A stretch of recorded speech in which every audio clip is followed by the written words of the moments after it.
السلام علیکم۔ یہ ہے اردو ایکشن ٹیلز۔ میری اس ویڈیو کو لائک اور شیئر کریں اور میرے چینل کو سبسکرائب کریں۔ یہ ہے ہاشم ندیم کا رومانوی ناول پریزاد۔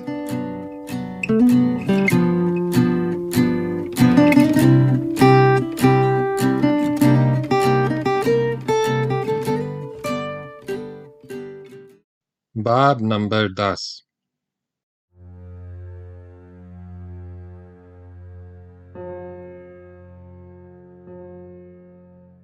ناساز کے جانے کے بعد میرا دل ہی اٹھ گیا۔ کسی کام میں من نہیں لگ رہا تھا میرا، بس سارا دن اپنے کمرے میں پڑا رہتا۔ ناساز کا چہرہ میری آنکھوں کے سامنے سے ہٹتا ہی نہیں تھا۔ کچھ لوگ اپنی تقدیر میں صرف درد ہی لکھوا کر لاتے ہیں۔ سکھ کی سیاہی ان کی باری آنے سے پہلے ہی خشک ہو جاتی ہے شاید۔ اور پھر ویسے ہی ایک اداس شام، جب میں اپنے اندھیرے کمرے میں بیٹھا قسمت کے اس ہیر پھیر کو سوچ رہا تھا تو عینی آ گئی۔ کیوں سزا دے رہے ہیں خود کو؟ ہم میں سے کوئی بھی ناساز کے لیے کچھ نہیں کر سکتا تھا۔ اس کا جانا طے تھا، سو وہ چلا گیا۔ مگر ہم سب ابھی یہیں ہیں، ہماری خاطر ہی سہی، مگر خود کو سنبھالیں۔ میں نے اپنی نم آنکھیں رگڑیں۔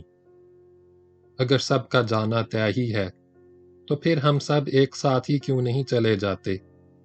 یہ باریاں کیوں لگا دی گئی ہیں؟ اینی میرے قریب بیٹھ گئی۔ باریاں اس لیے لگائی گئی ہیں کہ ہم جانے والوں کے بعد ان کے اپنوں کا دھیان رکھیں۔ آپ شاید بھول رہے ہیں، سنبل اور استاد بننے خان کی ذمہ داری آپ پر ڈال گیا ہے آپ کا دوست۔ کیا انہیں یوں ہی تنہا چھوڑ دیں گے پریزاد؟ کیا ستم ہے!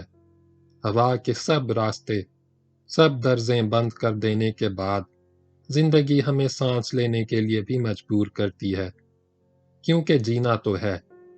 ہاں، جینا تو پڑے گا، مزید ستم سہنے کے لیے، نئے گھاؤ جھیلنے کے لیے۔ اگلے ایک ہفتے میں شہر کی ایک نئی بستی میں استاد بننے خان کے لیے ایک گھر کا انتظام کر دیا گیا، جہاں وہ اپنی موسیقی کی اکیڈمی اور کلاسز بھی شروع کر سکتے تھے۔ کمالی نے اس سارے معاملے میں بہت پھرتی دکھائی اور 2 ہفتوں بعد ہی میوزک اکیڈمی کا اشتہار بھی شہر کے بڑے اخباروں کے پہلے صفحے پر لگ گیا۔ مجھے یقین تھا کہ اب ان باپ بیٹی کو اپنی گزر بسر کے لیے کسی کے آگے سوال کرنے کی ضرورت پیش نہیں آئے گی۔ میری یہ سرسے میں خود کی ملاقات بہت کم ہو پاتی تھی، مگر جیسے ہی زندگی میں کچھ ٹھہراؤ آیا اور میں نے جانے کتنے دن بعد آئینہ دیکھا تو مجھے ایک دم ہی ڈاکٹر پال کی یاد آ گئی۔ میں نے اپنی ای میل کھولی تو ڈاکٹر پال کی 3 میلز آ چکی تھیں، جس میں اس نے میرے کرائے گئے طبی تجزیوں کے بارے میں پوچھا تھا۔ میں نے اگلی صبح ہی رپورٹ لے کر اسے ای میل کر دی۔ کمالی اس عرصے میں فلم یونٹ سے مسلسل رابطے میں تھا اور وہ مجھے وقتاً فوقتاً پیش رفت سے آگاہ کرتا رہتا تھا۔ کینیڈا میں فلم بندی کے انتظامات بھی وہ مکمل کر چکا تھا۔ میں نے سوچ لیا تھا کہ کینیڈا روانگی سے قبل اینی سے اپنے دل کی بات کہہ دوں گا۔ میں اس سے کہہ دوں گا کہ اب اس زندگی کے تپتے صحرا میں تنہا چلتے چلتے میرے پاؤں اتنے آبلا پا ہو چکے ہیں کہ خود میرے قدموں کے چھالے مجھے دہائی دیتے ہیں کہ انہیں اب کسی ہم سفر کے ساتھ کی چھاؤں درکار ہے۔ میں اس سے پوچھوں گا کہ کیا وہ میری عمر بھر کی ہم سفر بننا قبول کرے گی؟ کیا وہ مجھے اس اعزاز کے قابل سمجھتی ہے؟ کیا وہ میری تمام زندگی کی محرومیاں ختم کر کے مجھے اپنا سکتی ہے؟ میں نے راستے میں گاڑی رکوا کر پھول والے سے اینی کے لیے ایک گلدستہ بنوانے کا سوچا، لیکن بہت دیر تک وہاں کھڑا پھولوں کا انتخاب کرتا رہا۔ دنیا کے سارے پھول پنکھڑیوں سے جڑ کر بنتے ہیں، مگر جب خود کسی پنکھڑی جیسی کو گلاب پیش کرنا ہو تو کوئی چناؤ کیسے کرے؟ ہر پھول اس کے سامنے ہیچ لگتا تھا، ہر رنگ اس کے آگے پھیکا پڑ جاتا تھا۔ مجبوراً مجھے کچھ پھیکے رنگوں والے کم صورت گلابوں پر ہی اکتفا کرنا پڑا۔ مد مقابل جب گلاب تر ہو تو پھولوں کو بھی ہار ماننا ہی پڑتی ہے۔ میں بہت دیر اس کے گھر کے دروازے پر کھڑے رہ کر اپنی الجھتی سانسیں درست کرتا رہا۔ ایسے لگ رہا تھا جیسے حسن کی عدالت میں یہ میری پہلی پیشی ہے۔ دوسری گھنٹی کے جواب میں اندر سے قدموں کی آہٹ ابھری اور میں سنبھل کر کھڑا ہو گیا۔ گلدستے پر میری گرفت سخت ہو گئی اور پھر دروازہ کھلا تو میرا ہاتھ ہوا میں ہی بلند رہ گیا۔ اندر سے نکلنے والا نوجوان میرے لیے قطعی اجنبی تھا۔ جی فرمائیے، کس سے ملنا ہے آپ کو؟ میں اسے دیکھتا رہ گیا۔ لمبا قد، کھلتی رنگت، بکھرے بکھرے سے بال، گہری سیاہ آنکھوں میں عجیب سی کشش آمیز چمک۔ وہ مردانہ وجاہت کا پیکر تھا۔ خوبرو، با اعتماد اور مغرور سا وہ لڑکا مجھے حیرت سے دیکھ رہا تھا۔ میرا گلدستے والا ہاتھ میں کان کی طور پر خود بخود پیچھے چھپ گیا۔ میں نے گڑبڑا کر اس سے پوچھا، تم کون ہو؟ وہ لڑکا ہنس پڑا۔ لو، وہ بھی ہم سے پوچھتے ہیں کہ میر کون ہے؟ جناب، ہم اپنا تعارف خود آپ ہیں۔ ڈاکٹر عدنان کہتے ہیں مجھے۔ یہ میری خالہ کا گھر ہے اور میں آج ہی یہاں نازل ہوا ہوں۔ اب آپ بتائیں کہ آپ کون ہیں؟ میں نے اپنے ڈولتے دل کو سنبھالا۔ میں اینی کا دوست ہوں، پریزاد نام ہے میرا۔ عدنان نے غور سے مجھے دوبارہ دیکھا اور پہلے لفظ کو کافی لمبا کرتا ہوا بولا، اچھا، تو آپ ہیں پریزاد۔ گریٹ۔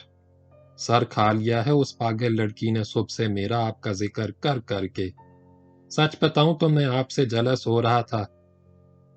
میں نے گھبرا کر اس کی طرف دیکھا۔ وہ زور سے ہنس پڑا۔ برا مت مانیے گا، مذاق کی عادت ہے میری۔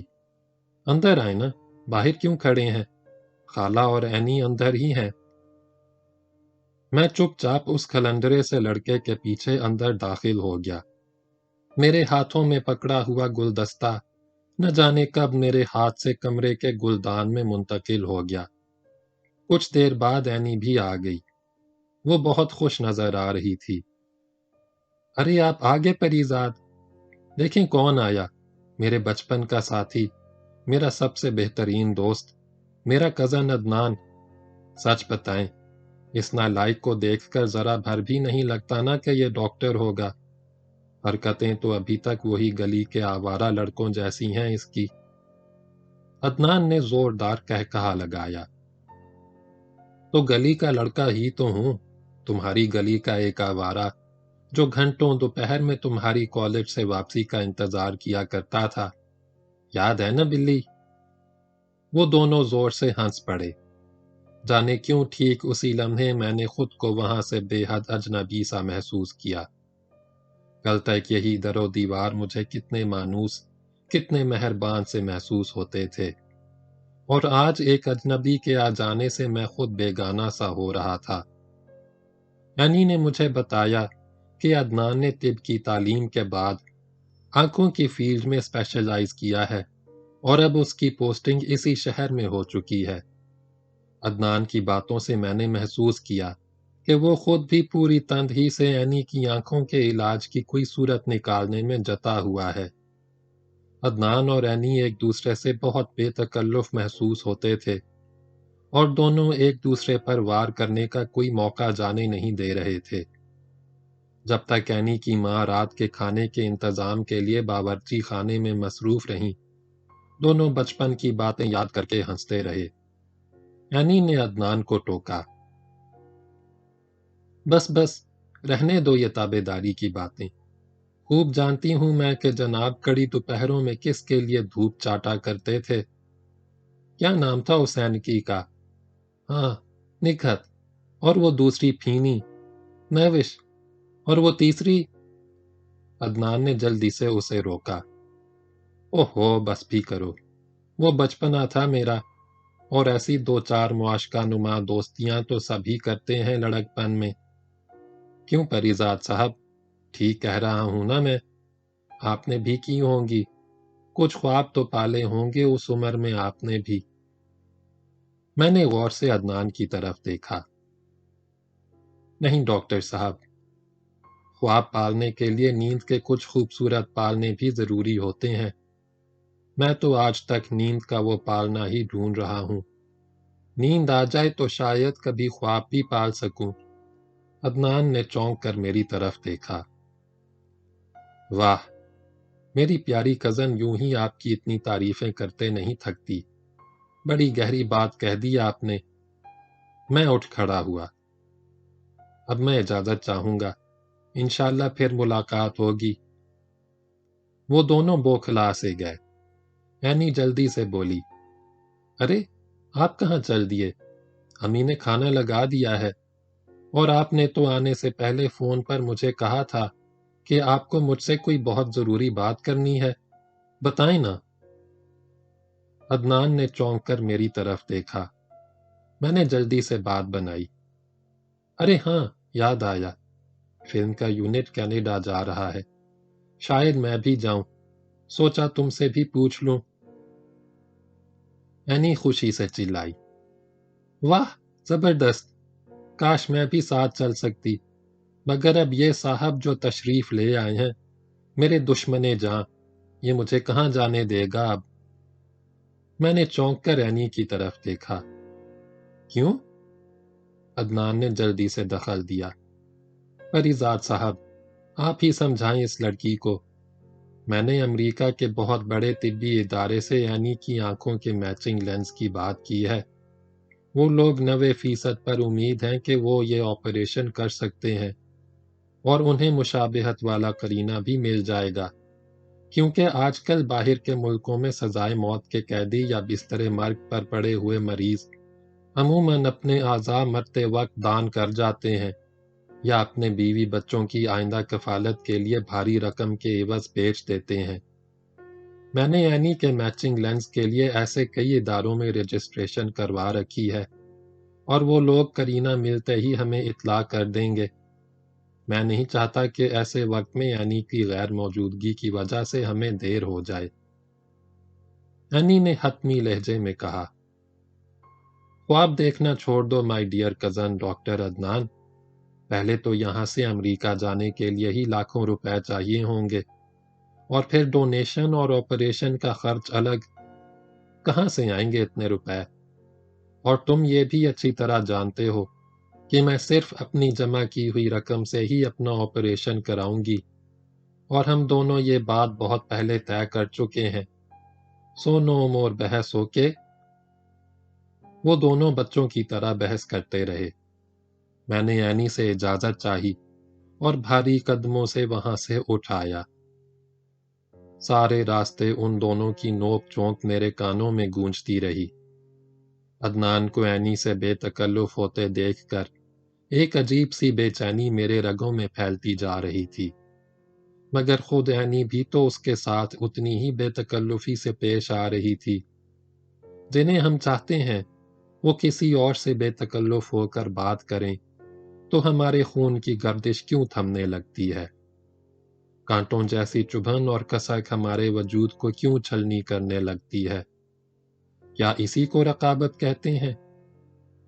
ساری رات میں اپنے بستر پر کروٹیں بدلتا رہا۔ یہ رقابت تو محبت سے بھی زیادہ جان لیوا آزار ہے۔ اگلے چند روز ٹیلی فون کی ہر گھنٹی پر میں چونک چونک جاتا، مگر اینی تو جیسے عدنان کے آنے کے بعد بہت زیادہ مصروف ہو گئی تھی۔ مجھے چڑچڑاہٹ سی ہونے لگی، اور میرا عملہ اس کا نشانہ بننے لگا۔ کمالی نے یہ بات نوٹ کر لی، اور تیسرے دن ڈرتے ڈرتے پوچھ ہی لیا کہ کیا مجھے کوئی پریشانی ہے۔ میں اسے کیا بتاتا؟ مجھے تو خود پتا نہیں تھا کہ میرے اندر کیا چل رہا ہے، مگر چوتھے روز بھی نے جب مجھے اطلاع دی کہ مس قرۃ العین مجھ سے ملنے آئی ہیں، تو ایک لمحے میں ساری بے چینیاں، ساری بے تابیاں جانے کہاں ہوا ہو گئیں، اور میں بے تابی سے ملاقاتی کمرے کی طرف لپکا۔ مگر وہ تنہا نہیں آئی تھی، عدنان بھی اس کے ساتھ تھا۔ میری آہٹ سنتے ہی وہ ناراضگی سے بولی، کہاں غائب ہیں آپ 3 دن سے؟ نہ کوئی فون، نہ کوئی خیر خبر۔ میں آپ سے سخت ناراض ہوں، جان لیں اچھی طرح۔ میں نے مصروفیت کا بہانہ کیا، مگر وہ روٹھی رہی۔ عدنان نے مسکرا کر میری طرف دیکھا۔ بڑی ضدی ہے یہ بچپن سے سر، مجھ سے پوچھئے۔ میں نے گہری نظروں سے اس حسن ناراض کو دیکھا۔ سفید لباس اور سیاہ دوپٹے میں وہ نور کا ایک حالہ لگ رہی تھی۔ چلو کچھ جرمانہ طے کر دو میری غیر حاضری کا۔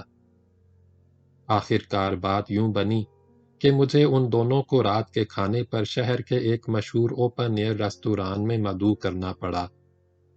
عدنان نے جاتے وقت اینی کے کمرے سے نکلتے ہی جلدی سے مجھے بتایا کہ اینی کے لیے میچنگ لینس کا انتظام ہو گیا ہے، مگر اینی جانے کے لیے تیار نہیں ہے۔ عدنان نے دبے لفظوں میں مجھ سے رات کو اینی کو منانے کی درخواست کی۔ وہ اپنا آبائی گھر بیچ کر اینی کا علاج کروانا چاہتا تھا۔ ان کے جانے کے بعد پھر سے وہی 1000 خدشے، 1000 وسوسے۔ مجھے یوں لگ رہا تھا جیسے میری محبت ریت کے ذروں کی طرح میری مٹھی سے نکلتی جا رہی ہے۔ رات کو ریستوران کی ٹیبل پر وہ دونوں مجھ سے پہلے موجود تھے۔ کتنے مکمل لگتے تھے وہ دونوں ایک دوسرے کے ساتھ، جیسے 2 ہنسوں کا جوڑا ہو۔ کوئی ہم تینوں کو وہاں ایک ساتھ بیٹھے دیکھتا تو اسے میرا وجود ہی اضافی لگتا۔ عدنان کی کوئی فون کال آئی تو وہ اٹھ کر ذرا فاصلے پر چلا گیا۔ اینی نے میری خاموشی محسوس کر لی۔ آپ اتنے چپ چاپ سے کیوں ہیں پریزاد؟ آج دن کو بھی میں نے محسوس کیا تھا کہ آپ گم سم ہیں۔ نہیں، ایسی کوئی بات نہیں۔ تم عدنان کی بات مان کیوں نہیں لیتی؟ وہ تمہارے ہی بھلے کی بات کر رہا ہے۔ اینی نے لمبی آہ بھری۔ اچھا، تو ڈاکٹر صاحب کا جادو آپ پر بھی چل گیا؟ میں نے دھیرے سے کہا۔ ہاں، وہ ہے ہی ایسا جادوگر۔ آج کل چاروں طرف مجھے اسی کا سحر محسوس ہوتا ہے۔ اینی ہنس دی۔ ہاں، ٹھیک کہا آپ نے۔ پتہ ہے پریزاد، میں نے 7 سال کی عمر کے بعد عدنان کو نہیں دیکھا۔ جانے اب کیسا دکھتا ہوگا۔ پہلے تو ہر وقت مٹی میں اٹا رہتا تھا۔ بڑی مار پڑتی تھی اسے خالہ سے۔ آپ کو ایک بات بتاؤں پریزاد، میری زندگی کی بہت بڑی خواہش تھی کہ جب میری بینائی واپس آئے، میں سب سے پہلے عدنان کو ہی دیکھنا چاہتی تھی۔ ہاں، مگر اب اس فہرست میں ایک اور ہستی بھی شامل ہو چکی ہے، اور وہ آپ ہیں پریزاد۔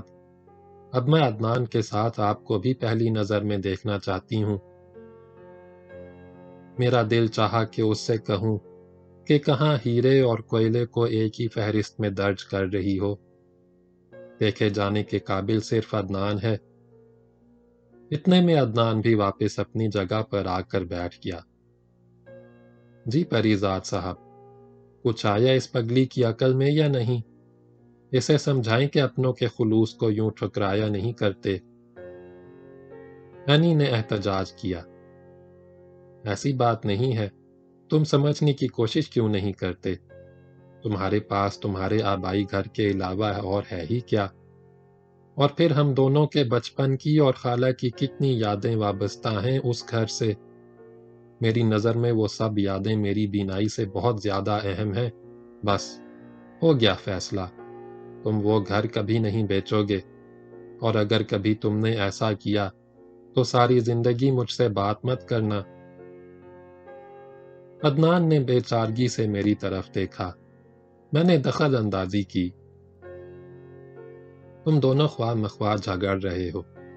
یعنی پر میری دوستی کے بھی کچھ قرض باقی ہیں، اور میں اسی دوستی اور رشتے کے حق سے آج یہاں یہی کہنے آیا ہوں کہ اینی کے علاج کا تمام خرچہ میں برداشت کروں گا۔ کیا میرا اتنا بھی حق نہیں ہے؟ نہیں پریزاد، ایسا مت کہیں۔ میں آپ سے رقم نہیں لوں گی۔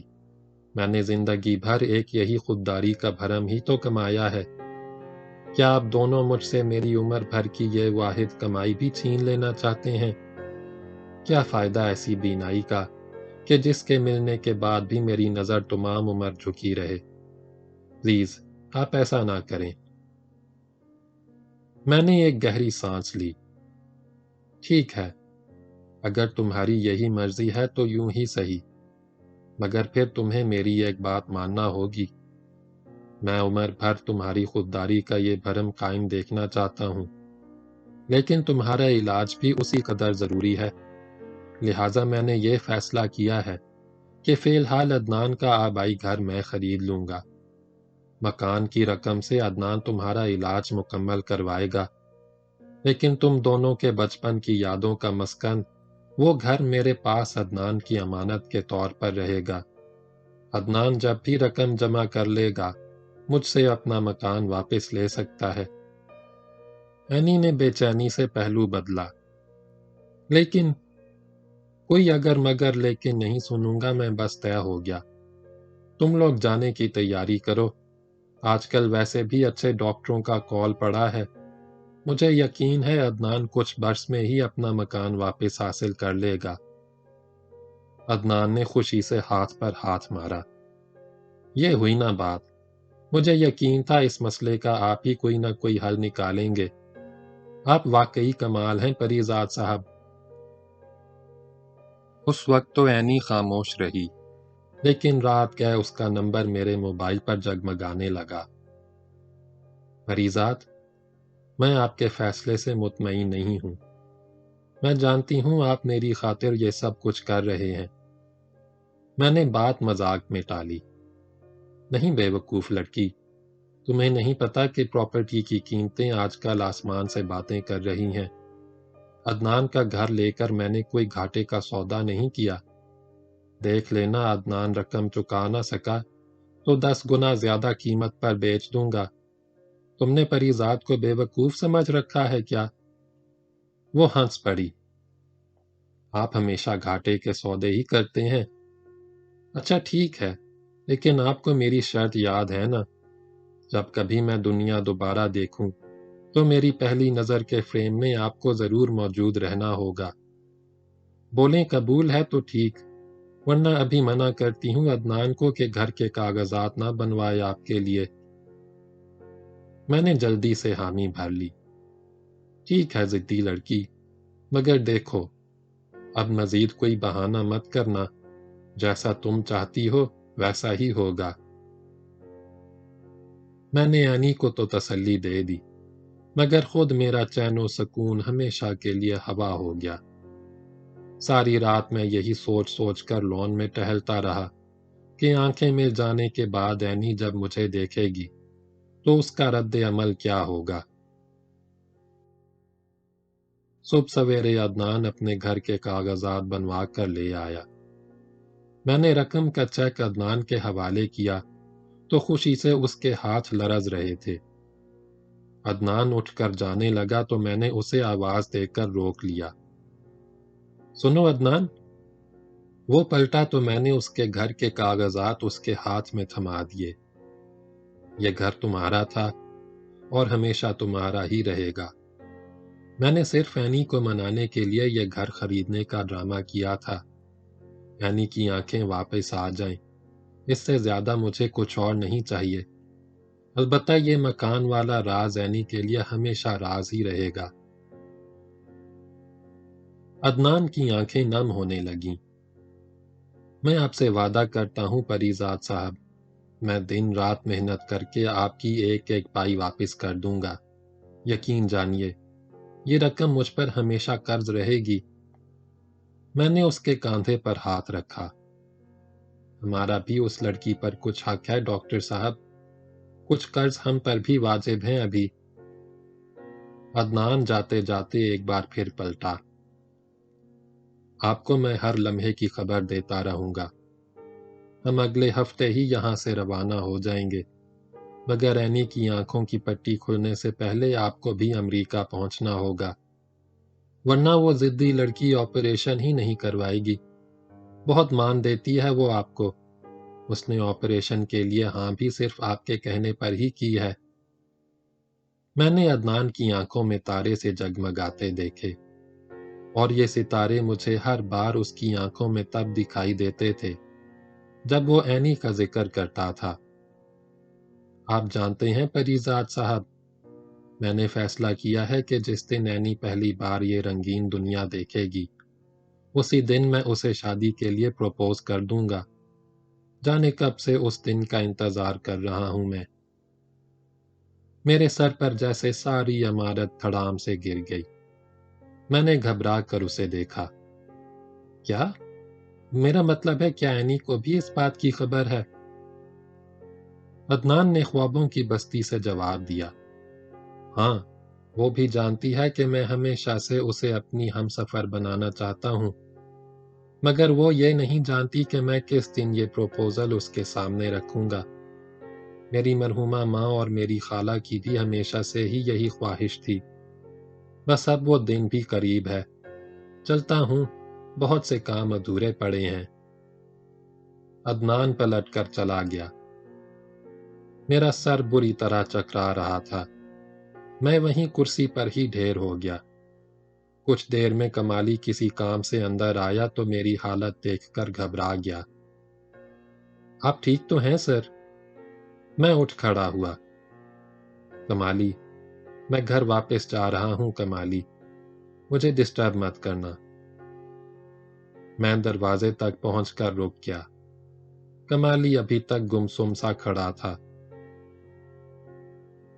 کمالی، تم نے کہا تھا کہ کبھی تم نے بہت ٹوٹ کر کسی سے محبت کی تھی، تو کیا اس محبت کا کوئی رقیب بھی تھا؟ کمالی نے حیرت سے میری طرف دیکھا۔ نہیں سر، خوش قسمتی سے رقابت کا زہر میں نے کبھی نہیں پیا، مگر سنا ہے کہ محبت کی اصل روح تبھی ظاہر ہوتی ہے جب کوئی رقیب درمیان میں پڑتا ہے۔ میں نے کھوئے ہوئے لہجے میں کمالی سے پوچھا، رقیب کے ساتھ کیسا سلوک کرنا چاہیے کمالی؟ رقیب کے ساتھ رقابت کرنی چاہیے سر۔ رقیب پر رحم کھانے والا دراصل اپنی محبت کے ساتھ مخلص نہیں ہوتا۔ میں نے چونک کر اسے دیکھا۔ لیکن محبت تو محبت ہوتی ہے، نہ کہ کوئی جنگ۔ کمالی مسکرا دیا۔ محبت میں رقابت سے بڑی جنگ بھلا اور کیا ہوگی اس دنیا میں سر؟ اور آپ نے سنا تو ہوگا کہ محبت اور جنگ میں سب جائز ہوتا ہے۔ میں دفتر سے باہر نکلا تو رقابت کا زہر میرے پورے وجود میں اپنے پنجے گاڑنا شروع کر چکا تھا۔ جانے کب دن ڈھلا اور کب رات ہوئی، میرا سارا جسم جل رہا تھا۔ کبیر نے رات گئے جب گھر کے دروازوں اور گیٹ کو تالا لگانے کی اجازت چاہی تو میری آنکھیں اس پر جم گئیں۔ کبیر خان، تم میرے لیے کیا کر سکتے ہو؟ کبیر نے حیرت سے میری طرف دیکھا۔ ہم جان لے سکتا ہے اور جان دے بھی سکتا ہے صاحب۔ کبیر خان کچھ دیر تک میرے جواب کا انتظار کرتا رہا۔ آپ حکم کرو صاحب، کبیر خان کا جان بھی حاضر ہے آپ کے لیے۔ میں اپنے خیالات سے چونکا۔ ہاں، فی الحال کچھ نہیں، بس ایسے ہی کچھ خیال آ گیا تھا۔ تم جاؤ، رات بہت ہو گئی ہے، تمہاری گھر والی راہ دیکھتی ہوگی تمہاری۔ کبیر کچھ کہتے کہتے رک گیا اور الجھن زدہ سا وہاں سے چلا گیا۔ یہ مجھے کیا ہوتا جا رہا ہے؟ میرے اندر یہ کیسی عجیب سی ایک جنگ چھڑنے لگی تھی، جیسے میرا وجود دو حصوں میں تقسیم ہوتا جا رہا ہو۔ میرے اندر ایک نیا پریزاد جنم لینے لگا تھا، جو مجھے رقیب سے رقابت کے سبق سکھانے لگا تھا۔ وہ سارا دن میرے اندر بولتا رہتا تھا، یہ کیا کرنے جا رہے ہو احمق انسان؟ خود اپنے ہاتھوں اپنی قبر کھودنے کا انتظام خوب کیا ہے تم نے۔ اب تمہاری رقم سے عدنان عینی کی آنکھوں کا علاج کروائے گا، اور پھر جب وہ لڑکی تمہیں اس شہزادے کے پہلو میں کھڑے دیکھے گی تو فیصلہ کس کے حق میں ہوگا یہ تم بھی اچھی طرح جانتے ہو۔ ٹھیک ہی کہا تھا عدنان نے، وہ بہت مان دیتی ہے مجھے، مگر صرف مان، عزت اور تعظیم اور میں نہ جانے کیا سمجھ بیٹھا تھا۔ جس تبسم کو میں اپنے مقدر کی پھوار سمجھتا تھا وہ تو اس کی عادت نکلا۔ 4 دن اس نے مجھ سے ہنس کر بات کیا کر لی اور ذرا سا اپنا وقت مجھ پر صرف کیا کر دیا۔ میں تو اس کی محبت کا حقدار سمجھ بیٹھا تھا خود کو۔ احمقوں کی جنت کا سردار تھا میں۔ کتنا بڑا دھوکہ کھایا تھا اپنے اس صدا کے غدار دل کے ہاتھوں میں نے۔ میں وہ منافق تھا جسے 100 بار ایک ہی سوراخ سے ڈسا گیا تھا۔ جی چاہ رہا تھا کہ خود کو اپنے ہاتھوں سے اپنا سینہ چیر کر اس بے وفا قلب کو باہر نکالوں اور اپنے قدموں تلے اس وقت تک رونتا رہوں جب تک کہ زندگی کی آخری رمق باقی رہے۔ اگلے دن میں گھر سے نکلا تو جانے کہاں کہاں بھٹکتا رہا اور پھر کسی ہوٹل کا بورڈ دیکھ کے میں نے ڈرائیور کو گاڑی اس طرف موڑنے کا کہہ دیا۔ میں کچھ دیر تنہا بیٹھنا چاہتا تھا، اور کبھی کبھی تنہائی ہمیں صرف لوگوں کے ہجوم میں ملتی ہے۔ ویرانوں میں تو ہم اپنے سامنے مزید نمایاں ہو جاتے ہیں، اور مجھے ایسی تنہائی چاہیے تھی جہاں خود مجھے بھی میرا سامنا نہ کرنا پڑے۔ لابی میں بیٹھے بیٹھے 2 گھنٹے گزر گئے۔ یہ 5 اور 7 ستارہ ہوٹل بھی عجیب ہوتے ہیں۔ ایک دنیا، ایک خلقت وہاں آتی جاتی رہتی ہے، مگر کسی کو کسی سے کوئی غرض نہیں ہوتی۔ سب کے ہونٹوں پر مسکراہٹ ہوتی ہے، مگر عموماً مسکرانے کی وجہ نامعلوم رہتی ہے۔ اچانک لابی میں ایک شور سا اٹھا اور کچھ لوگ ایک جانب لپکے۔ میں نے پلٹ کر دیکھا تو لبنہ اپنے سٹاف کے ساتھ لابی میں داخل ہو رہی تھی۔ میڈم شہپارہ کے مداح اس سے آٹوگراف لینے میں مصروف تھے۔ مجھے یہ دیکھ کر خوشی ہوئی کہ لبنہ کی ساکھ بطور ہیروئن پھر سے بحال ہو چکی تھی۔ جانے یہ آٹوگراف لینے والے مداح بعد میں اس آٹوگراف کو سین سنبھال کر بھی رکھتے ہوں گے، یا پھر وقت گزرنے کے بعد یہ یادیں بھی ردی کی ٹوکری کی نظر ہو جاتی ہوں گی۔ لبنہ کی نظر مجھ پر پڑی تو وہ سب سے معذرت کر کے میری طرف چلی آئی۔ ارے پریزاد، تم؟ کوئی میٹنگ وغیرہ ہے؟ نہیں، خود سے چھپنے کے لیے یہاں آ بیٹھا تھا۔ میرا جواب سن کر وہ خاموش سی ہو گئی۔ کیوں جلاتے رہتے ہو خود کو ہمیشہ؟ کب تک جلتے رہو گے؟ یہ دنیا تمہارے اندر کی دنیا سے بہت مختلف ہے۔ پلیز خود کو اس دنیا کے مطابق ڈھالنے کی کوشش کرو۔ میں دھیرے سے مسکرایا۔ گویا منافقت کا درس دے رہی ہو؟ نہیں پریزاد، نہیں، مگر یہ دوغلا پن ہماری فطرت بن چکا ہے۔ کمالی صاحب مجھے بتا رہے تھے کہ تم ہمارے ساتھ کینیڈا نہیں چل رہے ہو۔ کیا کوئی پریشانی ہے؟ میں نے بات ٹالی۔ نہیں، تم لوگ پہنچو، میں بعد میں آ جاؤں گا، اور سنو، مجھے یقین ہے کہ یہ فلم تمہارے کیریئر کی بہترین فلم ہوگی، لیکن وعدہ کرو سپر ہٹ ہو جانے کے بعد پہلا آٹوگراف میرے لیے ہوگا۔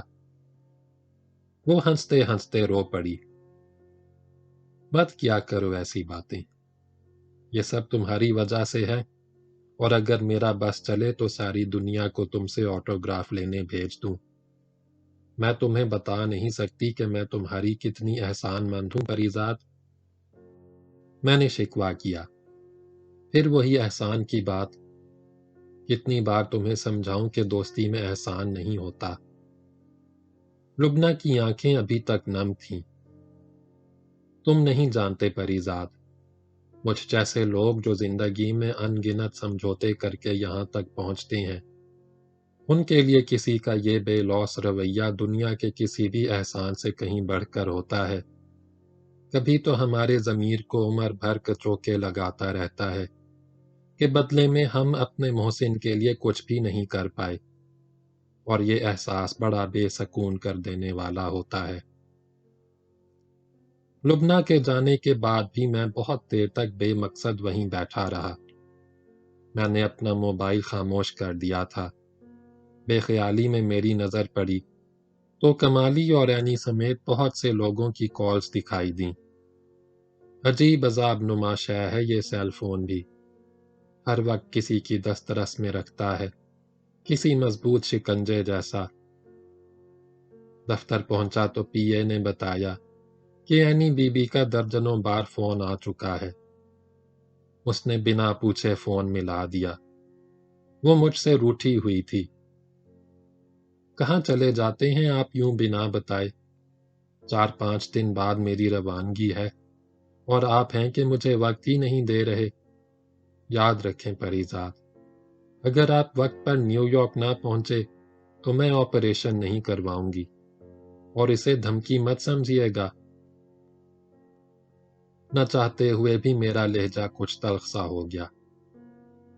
نہ ہوا کرو میرے لیے اتنا پریشان، مجھ جیسے بے مول انسان کی اتنی فکر نہ کیا کرو، اور بہت لوگ ہیں یہاں تمہاری توجہ کے قابل۔ اینی روحان سی ہو گئی۔ کیوں؟ کیا مجھے آپ کے لیے فکر کرنے کا اور آپریشن ہونے کا حق بھی نہیں ہے؟ ٹھیک ہے، میں کہیں نہیں جا رہی۔ اس نے فون رکھ دیا اور پھر شام تک وہ بڑی مشکل سے مانی۔ جب انسان خود سے ہی روٹھا ہوا ہو تو اسے دوسرے کسی کو منانا کتنا مشکل ہو جاتا ہے۔ اس بات کا احساس مجھے اس روز ہوا۔ تیسرے دن فلم یونٹ کینیڈا روانہ ہو گیا۔ میری بے چینی بھی اپنے عروج کو پہنچ چکی تھی۔ میرے اندر پلٹا نیا پریزاد مجھے دن بھر کچوکے لگاتا رہتا تھا۔ رقیب سے رقابت اور دشمن سے دشمنی کی جاتی ہے، اور تمہاری محبت کو تم سے چھین کر لے جانے والا تمہارا دشمن نہیں تو اور کیا ہے۔ اب بھی وقت ہے پریزاد، اینی کی آنکھوں کا آپریشن کروانے میں اتنی جلدی نہ کرو۔ پہلے اس عدنان نامی کانٹے کو نکل جانے دو۔ کاش اینی کو کبھی بینائی ہی نہ مل پائے۔ پریزاد کے لیے تو اس کی کومل روح کی چاندنی ہی کافی ہے عمر بھر اجالا کرنے کے لیے۔ اس کی بینائی کی ضرورت تو اس رقیب کو ہے، اور رقیب کی خواہش پورا کرنے والا احمق اس دنیا میں کون ہوگا؟ میں نے اس تکرار کی گونج سے درد سے پھٹے سر کو تھام لیا۔ اسی وقت کبیر خان کسی کام سے دفتر میں داخل ہوا تو میرا زرد چہرہ اور پسینے سے شرابور وجود دیکھ کر گھبرا گیا۔ کیا ہوا صاحب؟ سب خیر تو ہے؟ اور شاید ٹھیک وہی لمحہ تھا جب میں اپنی برداشت کی حدیں پار کر گیا۔ کبیر خان، ادھر تمہارے علاقے میں اگر کوئی تم سے تمہاری محبت چھین کر لے جائے تو تم کیا کرتے ہو؟ ہم اس کو قتل کر دے گا صاحب۔ ہمارا علاقے میں محبت اور غیرت کے نام پر مار دینا عام بات ہے۔ میں نے اپنی آنکھیں زور سے بھینچ لیں۔ کوئی میری محبت چھین کر لے جا رہا ہے کبیر خان، اس کو بھی ختم کر دو۔ کبیر اپنے سینے پر ہاتھ رکھ کر جھک گیا۔ تم صرف اس کا نام بولو صاحب، 24 گھنٹے میں وہ اس دنیا سے چلا جائے گا۔ میں نے ایک کاغذ کے رکے پر عدنان کا نام اور پتہ لکھ کر کبیر کے حوالے کر دیا۔ یہ لڑکا آج کل زیادہ تر اینی بی بی کے گھر پر ہی رہتا ہے۔ دھیان رہے، یہ کام تب ہونا چاہیے جب وہ لڑکا تنہا ہو۔ کبیر نے سر جھکایا۔ آپ فکر مت کرو صاحب، ہم سمجھ گیا۔ کبیر کسی اچھے وفادار کی طرح زیادہ سوال جواب کیے بغیر ہی واپس چلا گیا۔ میرے سینے پر رکھا ایک بھاری پتھر ہٹا تو ضمیر کے بوجھ کی دوسری بڑی اور اس سے بھی بھاری سل میرے وجود کو کچلنے لگی۔ یہ ہم جیسوں کا ضمیر اتنا زندہ دل کیوں رہتا ہے؟ یہاں تو لوگ پل بھر میں سینکڑوں گھر اجاڑ دیتے ہیں اور پلٹ کر ذرا دیر کو رک کر دیکھتے بھی نہیں۔ میں تو پھر بھی صرف اپنے دل کا آنگن آباد کرنا چاہتا تھا۔ کب چاہا تھا میں نے کہ ایسا ہو، مگر ایسا ہو رہا تھا، تو اس میں میرا قصور کیا تھا؟ کسی نے سچ ہی کہا ہے کہ ضمیر ہمیں گناہ کرنے سے روکتا نہیں، صرف گناہ کا مزہ کرکرا کر دیتا ہے۔ میں تو وہ بے ہنر تھا کہ نہ نیکی کو نیکی کی طرح ادا کر سکا اور نہ گناہ کو گناہ کی طرح نبھا پایا، کیونکہ چاہے گناہ ہو یا پھر ثواب، دونوں کے لیے بہرحال ظرف کی ضرورت پڑتی ہے۔ شام کو دفتر سے نکلنے سے پہلے مجھے اینی کا پیغام ملا کہ وہ بیرون ملک روانگی سے قبل اپنے مجسموں کی ایک نمائش رکھ چکی ہے، جس کا آج ہی افتتاح ہے، لہٰذا میں دفتر سے سیدھا شہر کی بڑی آرٹ گیلری میں پہنچ جاؤں۔ مجھے لگا جیسے عدنان کو راستے سے ہٹانے میں قدرت خود میری مدد کرنا چاہتی ہے۔ اینی بہت دیر تک اپنی مصروفیت میں الجھی رہے گی اور کبیر خان کو وار کرنے کا موقع بھی مل سکتا تھا۔ میرے سارے جسم میں چیونٹیاں سی رینگنے لگیں۔ جرم کی اپنی ایک کشش ہوتی ہے، اور جب کوئی نادان جرم کرنے کی ٹھان لے تو پھر یہ نشہ سر چڑھ کر بولتا ہے، اور شاید دنیا کے ہر گناہ کے پیچھے یہی فلسفہ کار فرما رہتا ہے۔ آرٹ گیلری لوگوں سے کھچا کھچ بھری ہوئی تھی۔ کمالی بھی دفتر سے اینی کی دعوت پر میرے ساتھ چلا آیا تھا۔ وہاں پہنچ کر پتہ چلا کہ تقریب کا مہمان خصوصی بھی مجھے ہی مقرر کیا گیا ہے۔ میں نہ کرتا رہ گیا، مگر جھٹ فیتا کاٹنے والی کینچی میرے ہاتھ میں تھما دی گئی۔ فیتا کٹا تو تالیوں کی گونج میں ہم اس ہال میں داخل ہو گئے، جہاں اینی کے بنائے ہوئے بہت سے فن پارے رکھے گئے تھے۔ میں نے چور نظروں سے ادھر ادھر دیکھا، مگر مجھے عدنان کہیں دکھائی نہیں دیا۔ نہ ہی میرے دل کے چور نے مجھے اس بات کی اجازت دی کہ میں اینی سے اس کے بارے میں پوچھ سکوں۔ اس لڑکی کی انگلیوں کا ہنر سارے ہال میں بکھرا ہوا تھا، اور اس کے فن کا جادو سر چڑھ کر بول رہا تھا۔ لوگوں نے جی بھر کر اسے داد دی۔ مغرب کے بعد باقاعدہ تقریب کا آغاز ہوا تو میں نے کبیر خان کو ہال سے باہر جاتے دیکھا۔ میں اپنے ہی خیالوں میں گم کھڑا تھا کہ ایک بنی ٹھنی سی لڑکی ایک پختہ عمر عورت کے ساتھ میرے قریب آ کھڑی ہوئی۔ کیسے ہیں پریزاد صاحب؟ کبھی ہم غریبوں کو بھی یاد کر لیا کریں۔ آپ نے تو شہپارہ کے بعد کسی اور فلمی ہیروئن کو دیکھا تک نہیں۔ میں نے حیرت سے اس کی طرف دیکھا۔ کمالی نے جلدی سے تعارف کروایا۔ سر، یہ میڈم زارا ہیں، شہپارہ کی ٹکر کی ہیروئن ہیں۔ زارا نے انکساری سے سر جھکایا۔ کہاں جی، شہپارہ کی ٹکر کی ہوتی تو آج میں بھی پریزاد صاحب کی کسی فلم میں کاسٹ ہوتی، مگر انہوں نے تو پلٹ کر پوچھا تک نہیں۔ کوئی اور موقع ہوتا تو میں شاید اس کی بات اطمینان سے سنتا، مگر اس وقت میرا سارا دھیان کبیر اور عدنان کی طرف لگا ہوا تھا۔ میں نے جان چھڑانے کے لیے کہا، اگر میں نے دوسری فلم اناؤنس کی تو آپ کو ضرور موقع دوں گا۔ فی الحال میں کسی اور الجھن میں ہوں، معاف کیجیے گا۔ کماری نے میرے ہٹنے کے بعد جانے بات سنبھالنے کے لیے اس حسن بے پرواہ کو کیا کہا۔ میں ہٹ کر ایک جانب کھڑا ہو کر بظاہر کوئی فن پارہ دیکھنے لگا۔ کچھ دیر بعد کمالی ہاتھ میں ایک تعارفی کارڈ لیے میری طرف آ گیا۔ سر، یہ زارا نے اپنا کارڈ دیا ہے اور اس کے پیچھے اپنا خاص ذاتی نمبر بھی لکھ دیا ہے۔ اس کی ماں نے بھی خواہش ظاہر کی ہے کہ کبھی ان کے ساتھ ڈنر وغیرہ کریں۔ میں نے کارڈ دیکھ کر بے پرواہی سے کمالی کے حوالے کر دیا۔ وہ کچھ حیران ہوا۔ تم جانتے ہو کمالی، مجھے ایسے لوگوں سے ملنے کا کبھی کوئی شوق نہیں رہا۔ حسن جب خود اپنی قیمت لگانے پر تل جائے تو بیک وقت اس سے زیادہ گراں اور ارزاں جنس زمانے میں کوئی دوسری نہیں ہوتی۔ کمالی مسکرایا۔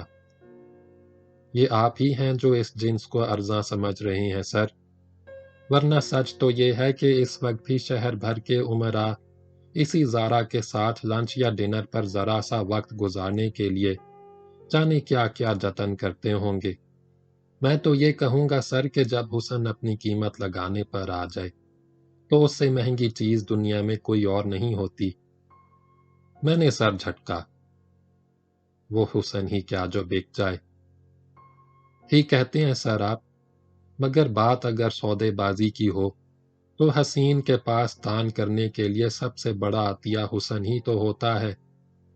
شاید آپ جسے بہت مقدس جنس سمجھتے ہیں، زارا جیسی ادا فروش کے ہاں وہی سب سے آسان سودا ہو۔ اپنی اپنی سوچ کی بات ہے سر۔ کسی کے لیے دولت کے انبار ردی کے کاغذ کے ٹوکروں جیسے ہیں، تو کسی کے لیے حسن اور اداسی ردی کا نعم البدل۔ اتنے میں دوسرے ہال سے اسپیکر پر تقریب شروع ہونے کا اعلان کیا گیا۔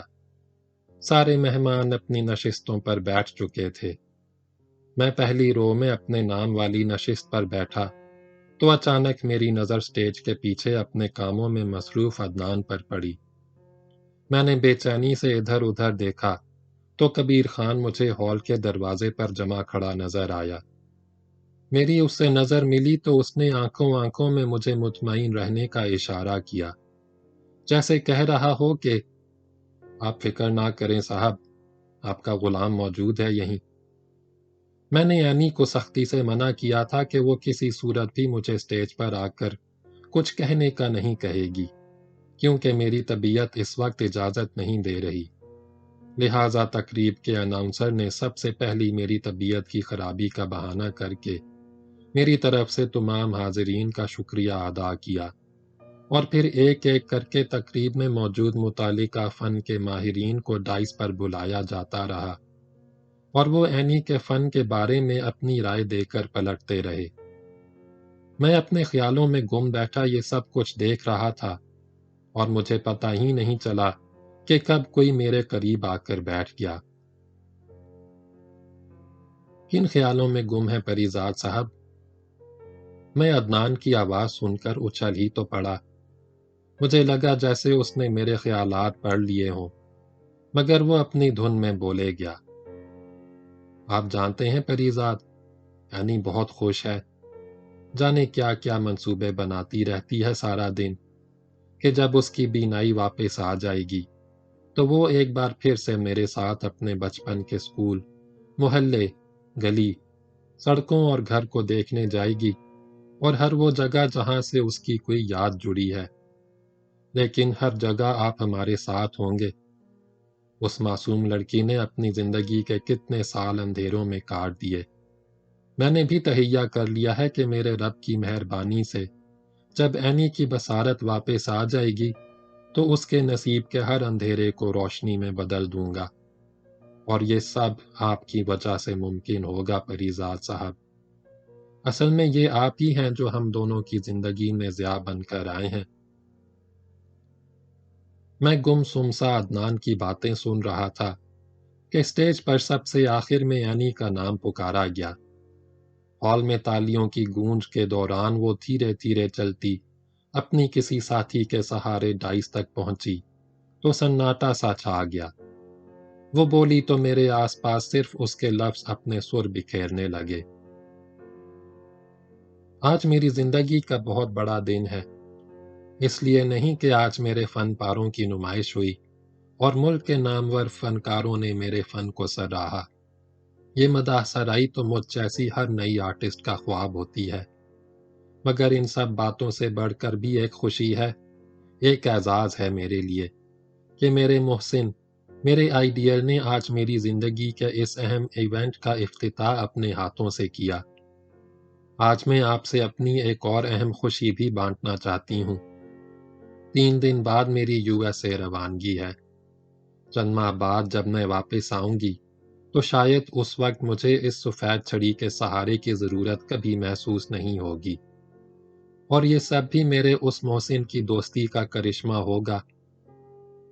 ہماری زندگی میں کچھ لوگ ایسے بھی آتے ہیں جن سے قدرت ہمارے نصیب کے سارے تار جوڑ دیتی ہے۔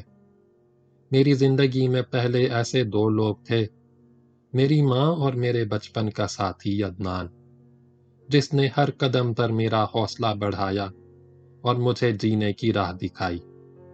مگر اب کوئی اور بھی ہے جو میری خوشیوں کا ضامن ہے، جس کے ہوتے ہوئے مجھے پورا یقین ہے کہ غم کبھی میرے آس پاس بھی بھٹک نہیں سکتا۔ کیونکہ کچھ لوگوں کا وجود ہی ہمارے اندر روشنی بھر دینے کے لیے کافی ہوتا ہے۔ اور آج آپ لوگ جو میرے ارد گرد یہ خوشیوں کی بہار دیکھ رہے ہیں، یہ سب اس عظیم ہستی کی دین ہے، وہی جو میرے محسن، میرے آئیڈیل اور دنیا میں سب سے زیادہ محترم ہے میرے لیے۔ سارا ہال اینی کی تقریر ختم ہونے پر تالیوں سے گونج اٹھا اور بہت دیر تک شور سے کان پڑی آواز سنائی نہیں دی، لیکن ہال کے اس شور سے کہیں زیادہ شور اور چیخ و پکار خود میرے اندر مچی ہوئی تھی۔ مجھے اپنا آپ بہت چھوٹا، بہت حقیر محسوس ہو رہا تھا۔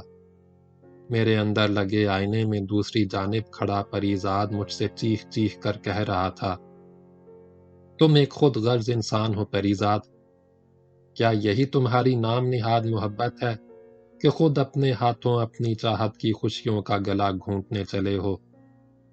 کتنے کم ظرف ہو تم اور کتنی اعلیٰ ظرف ہے وہ کہ تمہیں اتنا مان دیتی ہے، مگر تم اس مان کے قابل کہاں؟ تم بھی وہی عام دنیا دار نکلے پریزاد، خود غرض اور مطلب پرست۔ جتنا تمہارا تن میلا ہے اتنا ہی تمہارا من گدلا۔ یہی تمہاری اصلیت اور یہی تمہاری اوقات ہے پریزاد۔ میرے اندر کی آوازیں اتنی بلند ہونے لگیں کہ میں نے گھبرا کر کانوں پر ہاتھ رکھ لیے، اور ٹھیک اسی لمحے اس کی ملائم آواز سنائی دی، پریزاد، کہاں چھپے بیٹھے ہیں آپ؟ میں آپ کو سارے ہال میں ڈھونڈتی پھر رہی ہوں۔ آپ کی طبیعت تو ٹھیک ہے نا؟ میں نے گھبرا کے رینی کی طرف دیکھا۔ تقریب ختم ہو چکی تھی اور لوگ ایک ایک کر کے یعنی کو کامیاب نمائش پر مبارکباد دے کر واپس پلٹ رہے تھے۔ ہاں میں ٹھیک ہوں، یوں ہی بس ذرا بھیڑ میں جی گھبرا رہا تھا۔ تم بتاؤ، تم خوش تو ہو نا؟ آج تم نے یہ معرکہ بھی سر کر ہی لیا۔ اینی ہنس پڑی، وہ بہت ہلکی پھلکی لگ رہی تھی۔ جناب، یہ سارے معرکے آپ کی وجہ سے سر ہو رہے ہیں۔ پتہ ہے عدنان تو مجھے کہتا ہے کہ آپ میری زندگی میں میرا لکی چارم بن کر آئے ہیں۔ وہ کیا کہتے ہیں اسے آپ کی شاعرانہ گفتگو میں، خوش نصیبی کا ستارہ۔ عدنان کے ذکر پر جیسے مجھے سب کچھ دوبارہ یاد آ گیا اور میں نے گھبرا کر ادھر ادھر دیکھا۔ مگر یہ عدنان ہے کہاں؟ دکھائی نہیں دے رہا۔ یعنی مسکرائی۔ پتہ نہیں، کہہ رہا تھا مجھے کوئی سرپرائز دینا چاہتا ہے، شاید کسی کام سے اسی سلسلے میں باہر گیا ہو، بس آتا ہی ہوگا۔ میرے ہوش اڑ گئے۔ عدنان تنہا باہر نکل چکا تھا۔ میں نے جلدی سے گھڑی پر نظر ڈالی، رات کے 10 بج رہے تھے۔ میں نے یعنی کو وہیں رکنے کا کہا اور جلدی میں باہر کی جانب لپکا۔ میرے سارے خدشے شاید آج ہی درست ثابت ہونا تھے۔ میری گاڑی کے قریب میرا ڈرائیور اور گھر کا دوسرا گارڈ مستعد کھڑے تھے۔ میں نے ہڑبڑائے ہوئے لہجے میں ان سے پوچھا، کبیر خان کہاں ہے؟ ڈرائیور نے ادب سے جواب دیا کہ وہ کسی ضروری کام کا کہہ کر باہر نکلا ہے۔ میرے ساتھ جانے کے لیے اس نے گھر سے دوسرا گارڈ طلب کر لیا تھا۔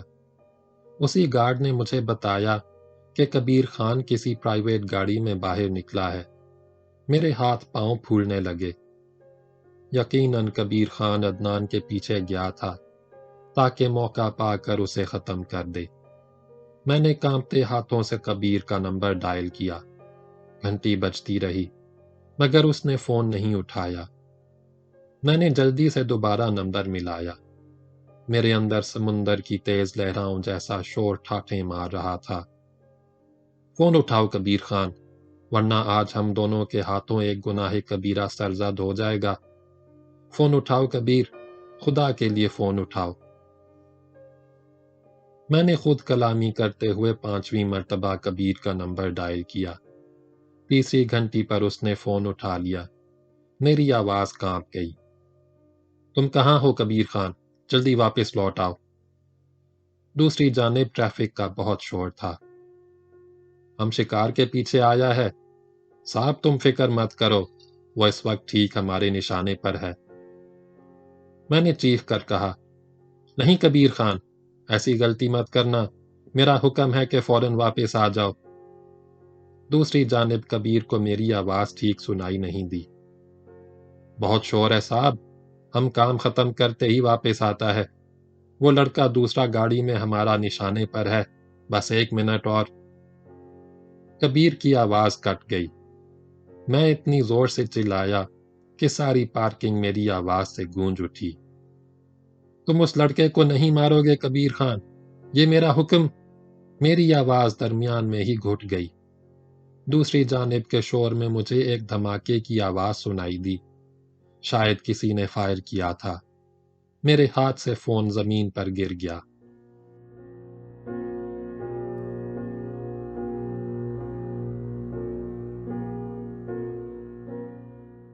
باب نمبر 11 اگلی ویڈیو میں سنیں۔